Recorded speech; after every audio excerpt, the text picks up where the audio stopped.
This is one people have been asking about, and that's our electric fence setup. So I'm out here with Dad. He's already done probably 60% of the work out here, so thank you, sir. But we're about to start running some more lines, and here in a little bit, I'll show you exactly what we're doing and talk a little bit more about it.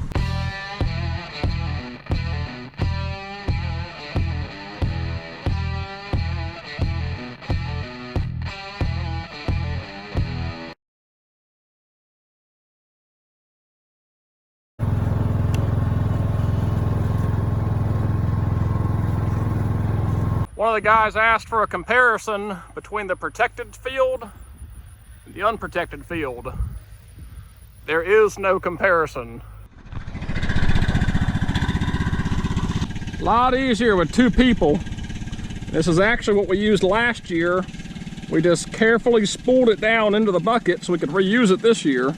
Last year we did a little bit different style system. We did two rows. We did a inside row that had two wires on it at about 5 feet total height, and we did a secondary row further out that was only about 18 inches off the ground.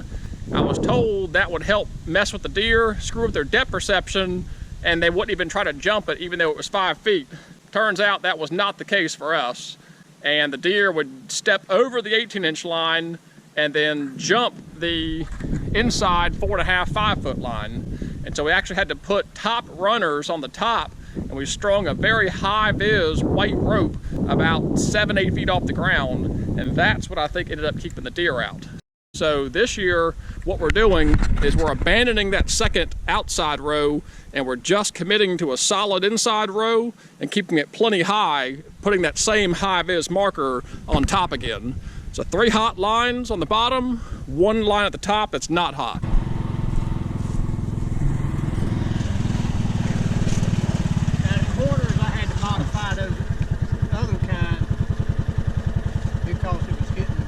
Oh yeah, they weren't quite long enough.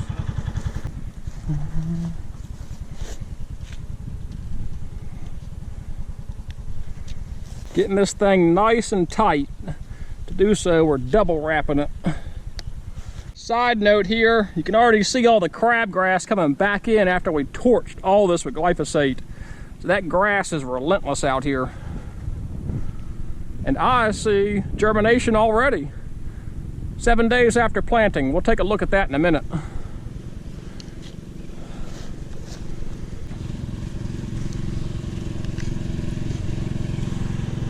Ends of this field, we left wider gaps. When we are in here with the tractor turning around, we're not having to dodge quite so many poles here on the end. So we're going to throw up a couple temporaries just to support this line where it's sagging right here in the middle.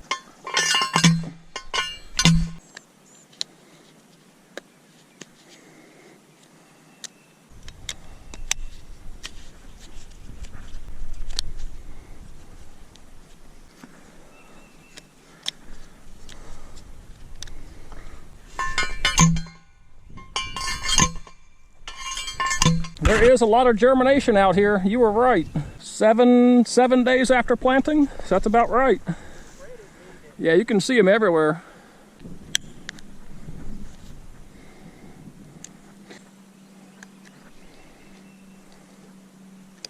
Got these 2 other temporary end posts in. And again, that's just so we're out here with the tractor. We're not having to dodge quite so many things here on the end when we're turning around. And these aren't very structural. They're just keeping this line from sagging where this width is greater than 20 feet.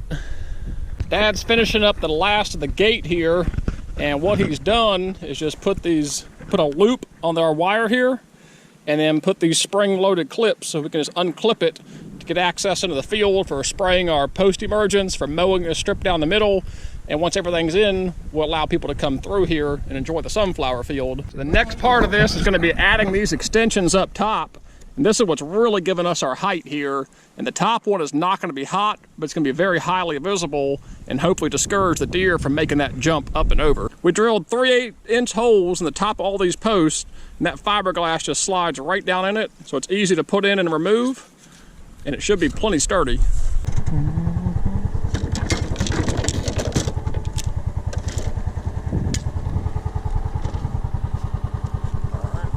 This fence is worth every dollar an hour that goes into it to save these sunflowers. Chestnut tree looking good. And for the T-post, we just slide it in the insulator here. That part is complete. We've added the top row around the entire length of field to give us that extra height. Now we're going around and putting it up on the fiberglass.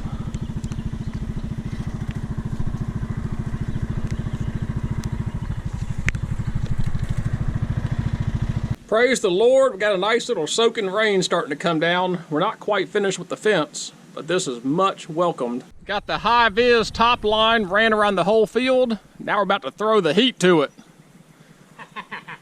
And Dad has volunteered to be the one to test it this year. Oh, with that, okay. I need to check with OSHA. I think you're allowed to do that, I'm not sure. That OSHA approved? OSHA ain't got nothing to do with this. No OSHA out here. All right, well, let's throw it to her. Is there any slack inside? No. Whoa, I heard it pop. Touch it. No. Whereas Al Borland would say, I don't think so, Tim. Around it here. On. Oh yeah, she hot. 3.9 thousand. So about 4,000 volts, Yeah. but no amps. No amps. Checking all lines. That's even hotter. That's a bigger wire. Oh yeah. So this top one's a bigger wire Dad bought. It's actually more visible and it's carrying more voltage. So that top thicker wire's got about 5,200 volts, whereas the bottom's about 3,900. But all three bottom runs are hot. Got the high vis wire up top. Should be in business. Top might be hot. Did you touch it? No, I'm just saying. If it got completely wet. The electricity would travel through the water. Our posts are set inside a little bit more than they were last year, so we're gonna have to extend this cord out. But all Dad's done here is take the hot wire off of this drop cord and tie it and crimp it right into the fence. And of course the ground goes to ground inside there. And then to keep the voltage high around the whole place, instead of just being hot to one and then zigzag all the way around, he ties all three of the lines together.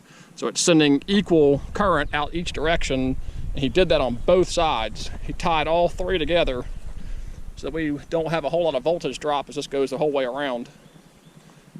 So at the fence, it looked like we've got it hooked up to 120 volts, but it is on a transformer in here, a 30-mile range, and then that's the hot line you saw, and he's got the black wire connected here, and this, of course, runs to ground. So this is a regular electric fence transformer like you would buy at Tractor Supply, and it's, of course, hooked up to a 120-volt plug inside of a deer stand. Where else would it be, right? That's gonna wrap this one up. Nothing too profound here, no rocket science. Just got electric fence installed just like we did last year, but it's much more permanent and much more sturdy from what I can tell. If it works like it did last year, then we will be in business. As always, we'll keep you updated on progress, and next time we hop in here, I'll be showing you some of the germination in this field. We're 7 days after planting. But as always, thank you for watching. God bless. We'll catch you on the next one.